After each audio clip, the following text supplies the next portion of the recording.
हमर मैथिली महान, हमर मिथिला महान। मिथिला तक न्यूज़ में अहाँ सब गोटे स्वागत करै छी। और ओ मिथिला ओ मैथिली जे विद्यापतिसँ जानल जाइत अछि। और अहाँ सबके बता दी इएह विद्यापति मैथिली फीचर फिल्म बनि रहल अछि जकर शूटिंग पर हम छी। और अहाँ सबके कनि शूटिंग के दृश्य अहाँ सबके देखबै छी जे ई विद्यापति मैथिली पिक्चर ऐतिहासिक पिक्चर है। एक दूगो पिक्चर जे छै से एहि पर शूटिंग भेलो अछि। अखन हमरा साथ विद्यापति के रोल निभा रहल छथि जिनका हम हीरो के रोल में बबितिया पिक्चर में सेहो फिल्म में देखने रहिए। ई अहाँ के दोसर है या आरो कोनो? नहीं, ये हमार दोसर फिल्म। दोसर ही फिल्म। तो विद्यापति के रोल में छी आ विद्यापति मैथिली के जहाँ चर्चा होइ छै तऽ विद्यापति होइ छै। तऽ ई एते बड़का कैरेक्टर अहाँ निभा रहल छी केहन लागि रहल अछि, महसूस की भऽ रहल? ओना तो पहले हम काफ़ी नर्वस रही जे हमरा से ई कैरेक्टर जे छै से भऽ सकत कि नहीं, पर हम सौभाग्यशाली छी जे हमर डायरेक्टर जे छै से ई कैरेक्टर देलथि। और ओना मैथिल हम छी तऽ मैथिलक संस्कार में विद्यापति जे छै से 80% मिथिला जे छै से विद्यापति से मैथिली शुरू होइ छै और विद्यापति पर मैथिली खत्म होइ छै। ताहि लऽ कऽ जे छै से ओहन हमर परवरिश 80% 99% कहियो विद्यापति के संगठन चलबै छी, विद्यापति के एगो लोगो रखने टा रहै छी। आओ विद्यापति हाँ बिल्कुल, अहाँके बात सही है, ओकरा हम एग्री करब।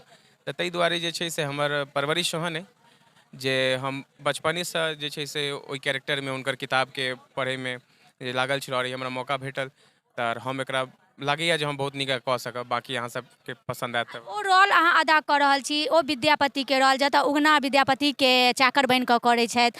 ई भूमिका निभाबऽमे मतलब और जे ई सीन सब जेतै शूटिंग हेतै तऽ और डीपली जेतै ओहन डीपली में जेतै जखन उगना एकटा महादेव चाकर के रोल करता तखन फीलिंग जे अलग हैत ओ केहन टाइप के केना महसूस कऽ रहल छी अपकमिंग?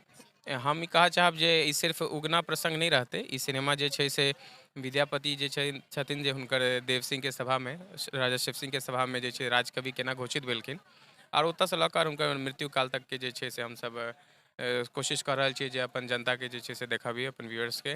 तऽ एकटा बहुत काफ़ी कठिन रहतै कियाकि ओ हर लोग के पहचान छथिन और सबके मिथिला के रोल मॉडल हीरो कहल जाइ छथिन।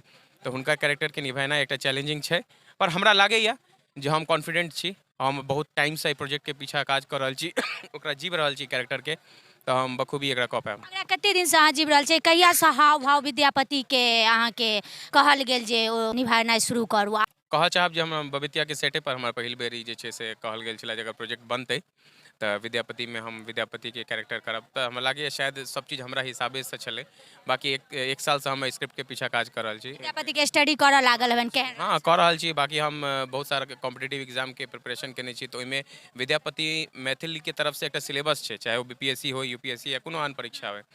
तऽ ओहो मत से हमरा बहुत सारा जानकारी है। बाकी हुनकर पदावली, हुनकर लिखल किताब और ना ही सिर्फ मैथिली में, बंगाली लिटरेचर में सेहो, उड़ीसा, आसामी बहुत जगह हुनकर छाप छै। तऽ हम ई कहब चाहब जे हमरा सबके एकटा मन में जे सिर्फ मैथिल कवि छै से नहीं, एहि सिनेमा के माध्यम से हम बतबा चाहै छी कि ओ भारतवर्ष के कवि छलै और भक्ति रस के साथ साथ श्रृंगार रस में जे ओकर एकटा कैटेगरी छै ओ केना स्थापित भेलै ये अपन व्यूअर्स के जरूर देखिए। विद्यापति पर हर स्टेट के जे छै से अपन आधिपत्य जमाबऽ के लेल बंगाली कहलखिन हमरा राज्य के छथि आ जब लास्ट में मिथिला के जे छथिन से डिसाइड केलखिन और अपना अधीन लेलखिन विद्यापति के और अपने मैथिली से छी तऽ ई भूमिका निभा रहल छी तऽ बहुत ज्यादा गौरवान्वित फील कऽ रहल है। बहुत ज्यादा गौरवान्वित फील कर रहल छी। तुषार झा छथि और अहाँ सबके बताबी जे इंजीनियरिंग शायद अहाँ केने छी और कहल जाइ छै इंजीनियर सबसे ज्यादा बेरोजगार, तऽ ई अपने के एम्हर अभिनय के क्षेत्र चुनलियै इंजीनियरिंग कऽ केना की? हम बहुत रोजगारी इंजीनियर छलहुँ और सबसे नीक बात ई छै जे कोनो चीज अगर अहाँ बहुत पैघ लेवल में देखबा चाहै छी तऽ अहाँके पढ़ल लिखल भेनाइ बहुत जरूरी छै।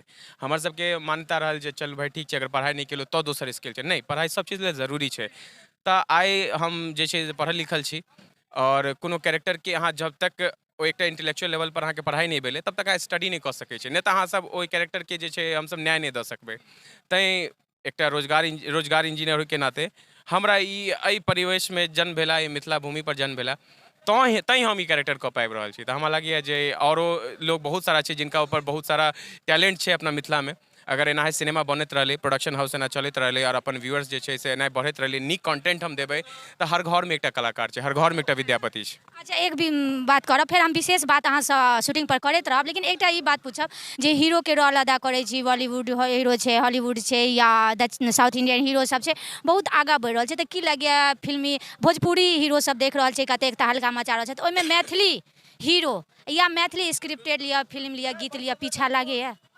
हम कहऽ चाहब जे हर चीज के सूर्योदय छै, तऽ ई मिथिला के एहि डिपार्टमेंट के ई सिनेमा वर्ल्ड के जे सूर्योदय छै और ई विगत 2 साल से बहुत बढ़िया छै। भवितिया बनला के बाद जे छै औरो 10-15 टा सिनेमा बनले है जकर एडिटिंग और बैकग्राउंड काज चल रहल छै, तऽ आब व्यूअर्स के जे छै से देखा भेटतै। पहिने हमरा सब लग कंटेंट नहीं छला, ताहि दुआरे हम अपन दर्शक के दोष नहीं देबै जे अहाँ मैथिली नहीं उठेलियै, कियाकि हम सब किछु देखा नहीं पेलियै। आब हम सब नीक कंटेंट पर काज कर रहल छी, अपन जे मूल छै, जड़ छै, रूट पर काज कर रहल छी, तऽ जखने देखेबै अपन दर्शक के तऽ ई बढ़तै। अतः साउथ हो या केना हो, सबके शुरुआत एना होइ छै, तऽ मिथिला के हम सूर्योदय कहब एहि डिपार्टमेंट के, तऽ जरूर एक दिन हेतै। बता दी जे विशेष हम फेर शूटिंग अखन कंटिन्यू रहतै और हम कोशिश करब 2-4 गो शूटिंग के जे छै सीन अहाँ सबके देखाबी। हालांकि अहाँ सबके देखायब आइ राज दरबार के शूटिंग चल रहल छै, देखैत कते सुंदर सीन लागि रहल छै, अखन शुरुआत छै। जखन ई फिल्म बनतै और टीवी पर एतै तऽ कतेक तऽ हल्का मचेतै जे विद्यापति के ई फिल्म अछि, जे विद्यापति से हम सब जानल जाइत छी।